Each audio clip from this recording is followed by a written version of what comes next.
Mukhang mainit na naman yung dugo niya. Palagi naman. Okay, class, bring out one sheet of yellow paper. Mag-essay kayo. Patay, yellow pad. Be, Scarlett, pingin naman ako niyan. Ayoko! Last week ka pa, ha?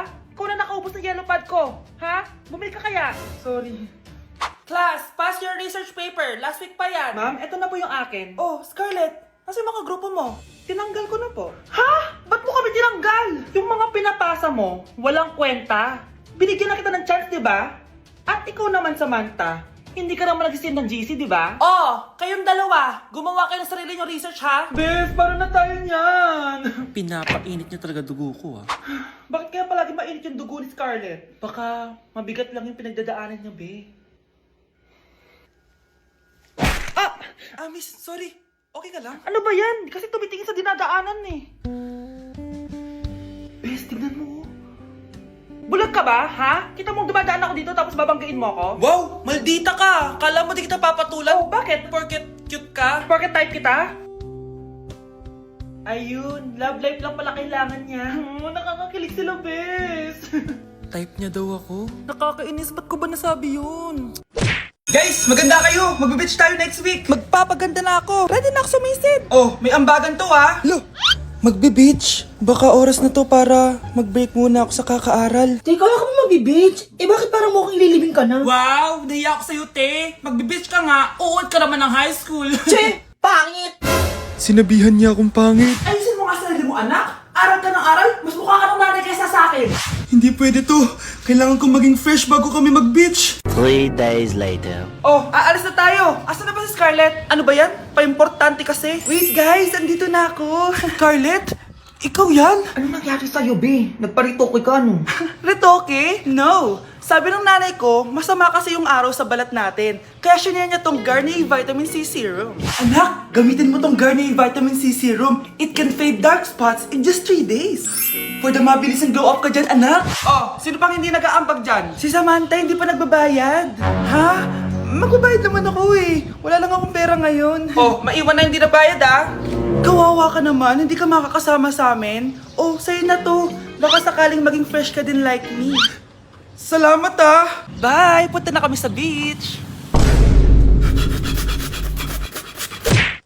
Nay, pengin pera? Yan! Diyan ka magaling sa paghingi! Wala akong pera! Damot naman! Bibigyan mo din ako ng pera, Nay. Tao po! Anak! May tao ata dun sa labas! Tingnan nyo nga! Yun, Nay! Nag-aaral ako oh! Nay, kausap ko jowa ko oh! Ay, sorry babe! Ginugulo kasi ako ni mama eh! Nay, nagtitiktok ako oh! Ano ba yan? Ang tatamad nyo? Asan na ba si Kyle? Baka may pera po kayo dyan. Pangkain lang po. Kawawa ka naman. O ito, 10 pesos. Salamat po. At dahil dyan, may 100 pesos ka. Salamat. Vlog ba yan? Opo, mag-hi po kayo. Binibigyan po namin yung mga taong tumutulong sa amin. Talaga? Malaki na ibibigay ko sa susunod para malaki din ibabalik nila sa akin. A few moments later. Palimos po. Pangkain lang po. Ay, kawawa ka naman. Teka lang. O eto, 10,000 pesos. Sa'yo na din itong ATM ko. Mag-withdraw ka ha. Talaga po? Ang bait niya naman po. Oo, mabait talaga ako. Salamat po dito ha. Saan nagpunta yun?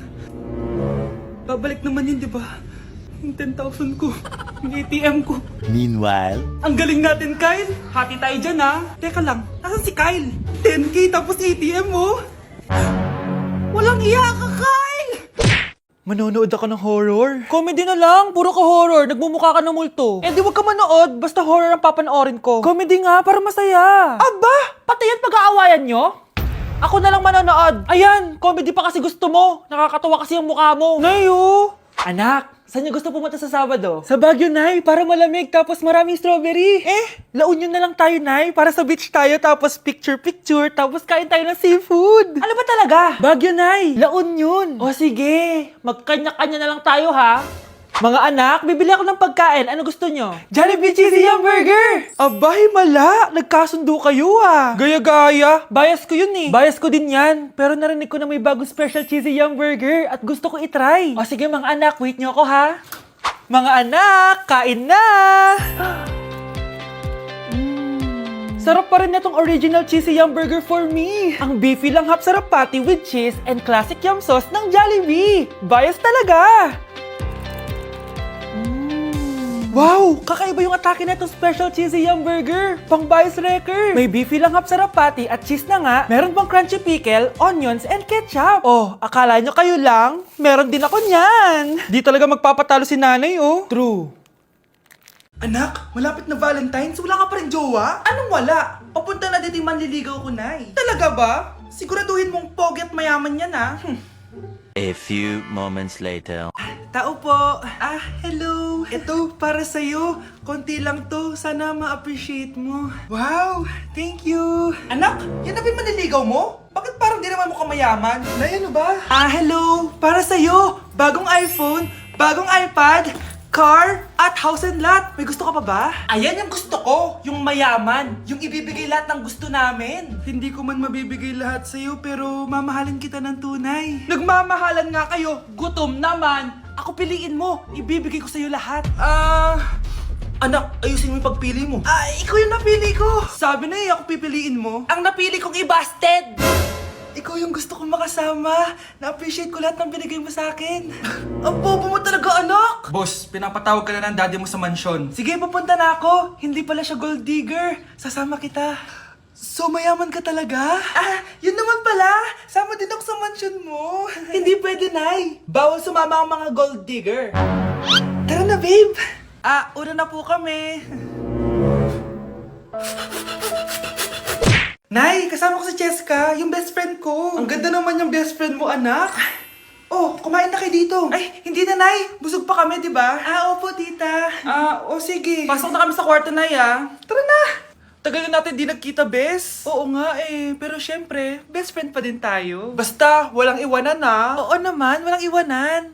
Hanggang sa kabilang buhay pa yan. Lucia, bata pa tayo. Matagal pa yan. Manood na nga tayo. Sige, kunin ko lang ang mga chichirya natin. Mare! Oh, Mars, ang ginagawa mo dito? Nandiyan ba si Scarlett?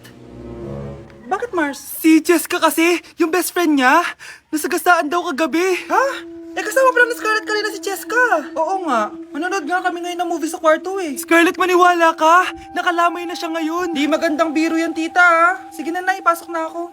Eto, picture ng lamay niya. Ayaw niyo pa maniwala, Jessica? Saan nagpunta yun? Matawag? Scarlett, for sure alam mo na yung nangyari kay Jessica. Pupunta ka ba sa lamay niya ngayon? Ano pong sabi niyo, tita? Scarlett! Scarlett, lumabas ka dyan! Hi, Scarlett. Tara, nood na tayo ng movie. Jessica? Di ba walang iwanan? Sumama ka na sa akin. Breaking news! May kumakalat na bagong sakit. Ha? May bagong sakit na naman? Ano to? COVID 2.0? Kumalma ka, Nay. Hindi daw yan nakakamatay. Ay, buti na lang hindi nakakamatay. Bakit di ka pa nagugas na plato? Mamaya na lang po, Nay. Tinatamad pa ako. Tatamad-tamad ka? Darling, Hoy, ikaw! Sumunod ka sa nanay mo, Eto na nga! A few moments later. Nay, gala lang ako. Kasama ko yung tropa ko. Tapos? Magiging ka sa akin ng pera? Uuwi ka ng gabi? Bawal! Nay naman Darling, pagsabihan mo nga yung anak mo. Anak, huwag ka na tumuloy dyan. Ang weird mo naman, Nay. Anak, hindi ko gusto yung jowa mo. Hiwalayin mo na yon. Nay, ano ba yan? Lahat na lang, pati yung girlfriend ko. Sumasagot ka na ngayon? Ang weird mo na. Siguro, ikaw yung nakakuha na kumakalat na sakit ngayon. Sakit sa pag-iisip. Tama na. Dok, bakit po kayo nandito? Lumalala na ang kondisyon mo. Ikaw ang isa sa mga nakakuha ng malalang sakit. Hindi ko maintindihan. Nay, palagi mo kinakausap si tatay. Ano naman? Patay na siya. Palagi mo binabanggit si tatay, pero ang totoo, wala ka naman talagang kausap. Sumama ka sa akin, para tuluyan ka ng gumaling. Mahal kita, Nay. Ikaw na lang yung meron ako. Sorry, anak. Mahal din kita. Bakit nawawala alaman ng class funds, ha? Sinong kumuha na ito? Ma'am, kilala ko po kung sino yung kumuha. Samantha, sino kumuha? Sino pa ba, ma'am? This is Scarlett. Ha? Wala akong kinukuha. Scarlett, ikaw pala yung kumuha ng class funds? Sumama ka sa principal, ngayon na. Apaka-hype talaga nitong si Samantha. Bye, Scarlett! Dami na ito Mukhang makakabili na ako ng bagong phone. Ha! Nahuli din kita! Ikaw pala yung kumukuha ng mga class funds natin? Oo, ako yung kumukuha. Bakit? May problema ba? Ang problema ko, ikaw! Ako pa sinisisi mo na kumukuha ng class funds, ikaw naman talaga? Isusumbong kita kay ma'am. Wala ka namang ebidensya. Ikaw ang isusumbong ko dahil naniniwala naman sa akin si ma'am. Humanda ka sa akin, Samantha. Wow, may bagong phone si Samantha. Sana all. Bigay ito ng parents ko, guys. Class! Sino naman kumuha sa class funds? Si Scarlett po yung kumuha, ma'am. Pagsabihan nyo nga yan. Ako na naman? Nagpapatawa ka ata, Samantha. Talaga ba, Samantha? Kitang-kita ko na kumuha ka dito. At narinig ko, nabalak mo na naman si Scarlett. Ma'am, di po ako yun. Gagawin mo pa ako sinungaling? Diyan ka naman magaling, di ba, Samantha? Sa pagsisinungaling? Sumama ka sa akin sa principal at ipapatawag ko yung magulang mo. Buti nga sa'yo, Samantha. Deserve mo yan. Nag-uumpisa pa lang ako.